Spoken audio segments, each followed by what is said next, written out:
Hello everybody and welcome back to another video. Today we are going to be working on some not really crochet stuff actually.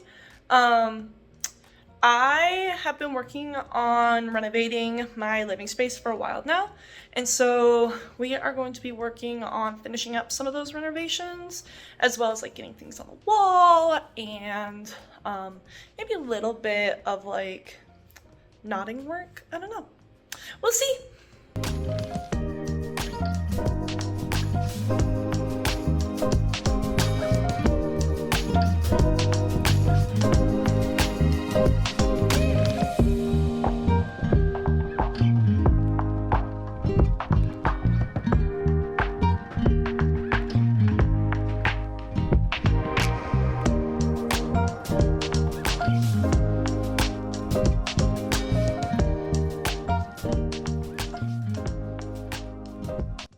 Okay, so I have done a couple coats to this door, and then this door is almost done except for the trim. I still need to do the trim, but that's for another day. So this door is looking pretty good. I've got some spots like this where I'm kind of thinking I might need to get my primer out and go over it and then go over it again. But then this door I need to brush around this and the hinges again, and then I need to do the frame. And then I also did the pantry door, which kind of is in a similar state as this door, but it also needs one more coat because I didn't think to start painting it as soon as I did the other door. So okay, so because I am done painting for tonight, I'm going to work on sewing up the quilt that we have from a long time ago. My dad got it I don't even know when. But a lot of it is tearing, so I don't know how to quilt. So I'm just fixing this to the best of my ability. But I'll show you what we're dealing with. There are a lot of small tears in it, like that, this, which, no, I didn't. This, there's a big one here. And then there's a lot of little ones around the border. So we're just gonna work on sewing some of these up.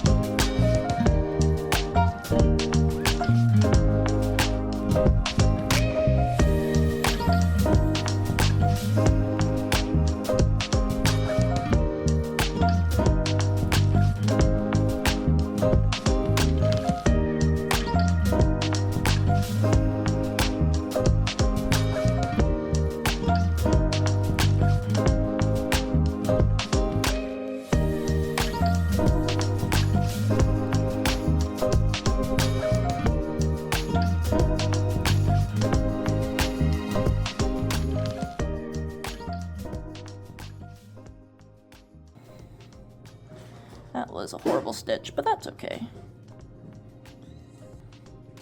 The Three Musketeers.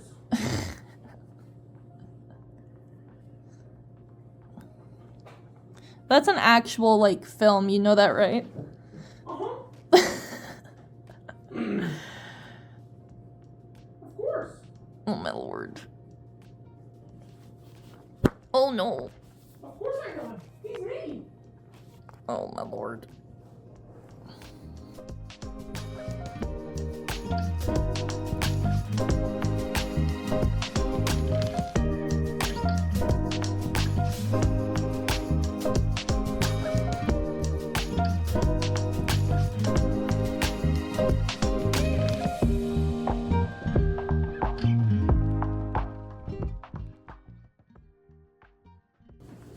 Threat eliminated. What? You're just funny.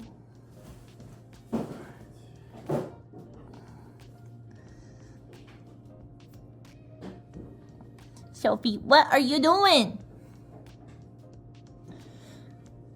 Hi, ma'am.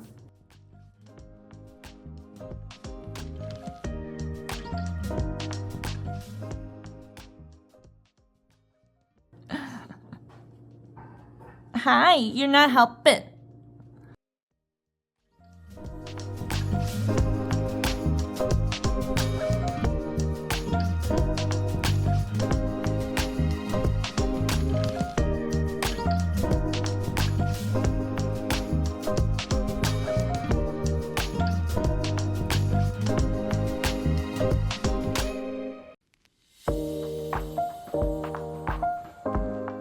yesterday I got four patches done on the blanket, and then I started working on making another collar that I'm actually going to send to somebody.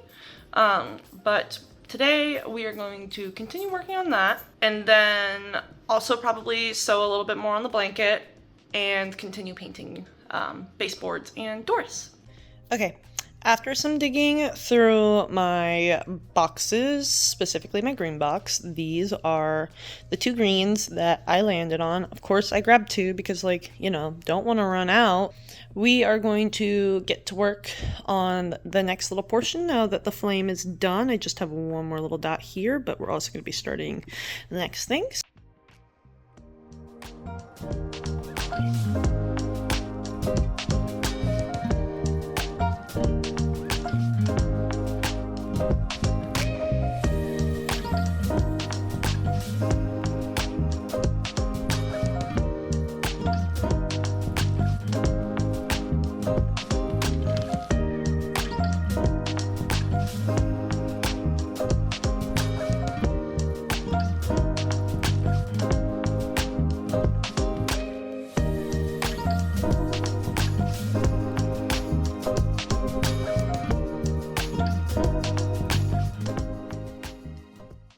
So this is where we are at with this project. I have some other things that I need to go do for a little bit.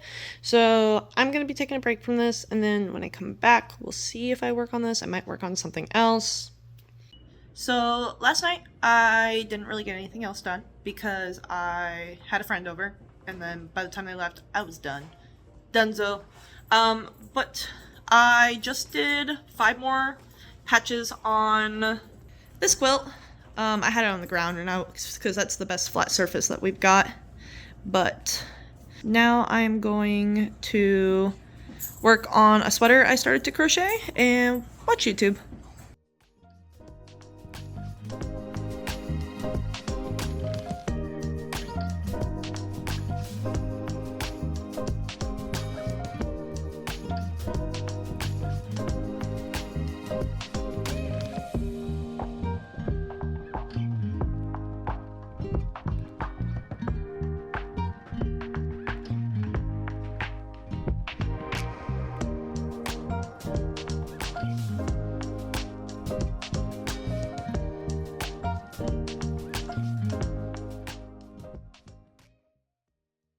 Dinner. So this is what I got done while I was crocheting. It kind of sucked, not gonna lie, because all this ribbing is slip stitch back loop only, so it took me forever, but I think I'm going to work on, don't mind it being on the floor because I was sitting in the hammock swing, but gonna sew a couple more patches on this and then go back to crocheting. A little out of the way. And 30 should be enough for 4 stacks. You gotta get even amounts though, so I do need... While I've been working on this project, one thing that I have discovered is I actually don't really care for hand stitching. Kind of drives me crazy, I'm not gonna lie. And I'm also, I think part of it's just I'm not that good at it, and therefore I'm not very fast at it, but I also just don't think it's a very fast process in general. Which, I mean, again, I'm not very good at it. I don't do it very often outside of stitching up random things here and there, so I'm sure that plays a large factor into that opinion. Where I was going with this, though, is one thing that I actually think is really interesting is there's a lot of culture in quilting that I don't think is really talked about anymore. And honestly, I think a lot of it is because of, like, modern media. Which sounds crazy, yes, but hear me out. So, historically, especially women, but sometimes men, would make things like crochet, knit, somewhat out of necessity, but also because, like, it was something to do. For those of you who do quilting, I'm sure a lot of you have heard of or know of the log cabin stitch, and if I remember correctly, there's a lot of, not controversy, but like skill, I guess you could say, involved with the log cabin stitch. And so essentially it's just like, if you can stitch like a really nice and really straight log cabin, you're really, really good at quilting, and like it's kind of a big thing from what I understand. And so I think it's really interesting because the history of the log cabins, log cabins like design, actually had nothing to do with precision or like technique, and in fact it was like the polar opposite. The traditional method for the log cabin design is from a very tiny country off the coast of the UK. I cannot remember what it is called, so forgive me. But the style originated because it doesn't require precise dimensions. It just requires essentially your hands. And so it was usually the poorest of the poor who would make these log cabin quilts, and what they would do is they would find whatever large bit of fabric they could. It didn't have to be anything fancy. It could have been stained all get out for all they cared, because this was their base fabric. And then from there, they would cut squares, sharing scissors often, and cut squares from this base fabric that were, if you spread your hand from your thumb to your pinky, and those squares would then be sewn on top of with two different fabrics. You had a warm color and you had a cool color.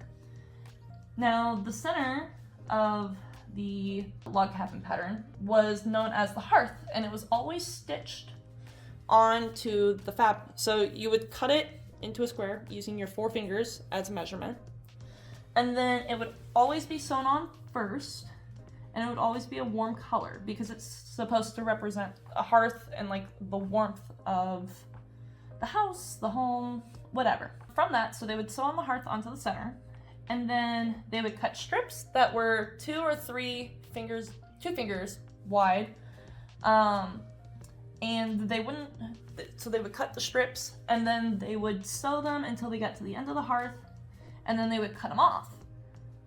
And then from there, they would actually fold them up. So this is your square, which it's very much not a square. You would sew it to where it's like over it, and then they would sew it across, and then they would fold it up so there were these little flaps. And those little flaps, 1, covered the stitches, and 2, they actually provided more surface area for heat to get trapped, so the blankets were warmer like that. But all this to say, I think that it's kind of interesting how like little pieces of culture get lost like that, because that was something that was very much traditionally done by settlers when they came onto the prairie originally. And I don't know, it's one of those things where it would have been cool to like learn that from like a family member or something like that who very much grew up like on the prairie. But oh well, either way, I think it's a cool bit of information, so now you know. So I got 2 more holes patched. I think it was like, was it this one? Yeah, it was this one and this one, I think, that I patched just now. So yeah, they're chilling. Got that one. I'm kind of ignoring the massive one because if you can't tell, I sewed it up originally and then we washed it because I think the cat puked on it or something, and then it ripped here. So yeah, that was cool. So the whole thing needs sewn, and it's kind of just intimidating. But yeah, there's a hole here. It's just rough, guys. It's a rough blanket. And that is going to wrap up today's video. I know that we didn't get to everything that I kind of was saying we were going to do. Some of the stuff I did do off camera, so if you guys want to look at some of that stuff, you can always wait around for the next video. And until then, I will see you guys all next time. Bye!